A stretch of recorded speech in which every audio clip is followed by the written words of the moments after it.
Warning, the following vlog is about Rubik's Cubes, specifically 2x2s.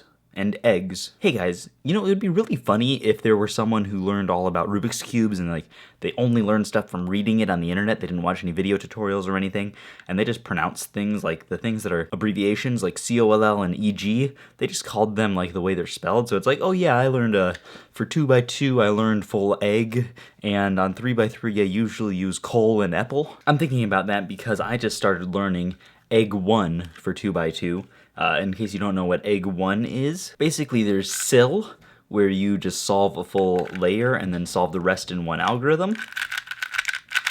And my algorithms for that are pretty bad because I'm just using my algorithms from COL instead of actually learning good SILs. But, you know, some of them I learned SILs for, like all the soon cases and anti-soon cases, I learned the SILs, and they're working pretty well. And then for EG-1, it's basically the same thing, but instead of building a layer, you build a face that has one solved block, and then you use an EG-1 algorithm to solve the rest of it. And the recognition is exactly the same as for SIL, so it's pretty good. And then there's EG-2, which is like the same thing, but you don't have any blocks solved, and it's actually a checkerboard pattern for that solved face. And then you, again, recognize it just like SIL, and you're good. Alternatively, you can use what's called an anti-SIL, and solve basically the opposite SIL case, and then it turns it into this case, which is solved with R2, F2, R2, so that's really fast, and you can usually cancel that. Actually, you can always cancel at least one move from your anti-SIL. So why did I just decide to start learning EG-1 all of a sudden? And yes, I'm going to start calling it by the real thing now, because it was getting confusing for me to just talking about it. So why did I start learning EG-1? Basically, I already knew CLL because of all my COLLs from 3x3,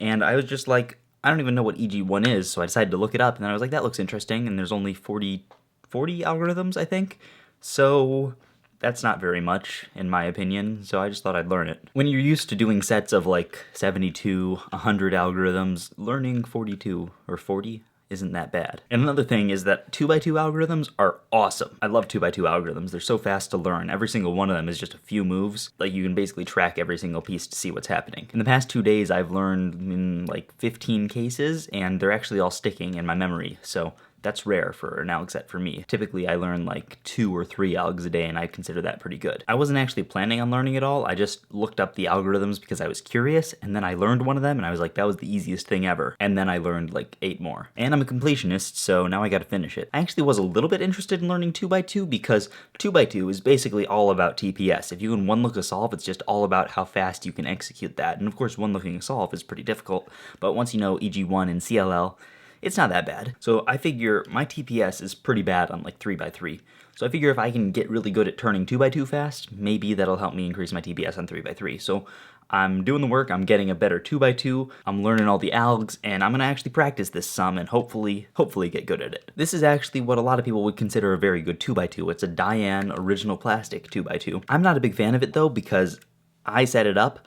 I'm not very good at setting things up, so if someone else were to set this up, I'm sure it would be amazing, but the way I did it, it's just okay, and I felt many better 2x2s. So I'm having the cubicle set one up for me with like magnets and stuff, so that should be awesome. At first I was like, I shouldn't do this because it's gonna take me away from my goal of being sub 10 by nats, but then I was able to justify it with the whole TPS thing, so I think it actually is gonna be helpful. I guess to wrap things up as a sort of conclusion to this video, I'm crazy and I learned too many algs.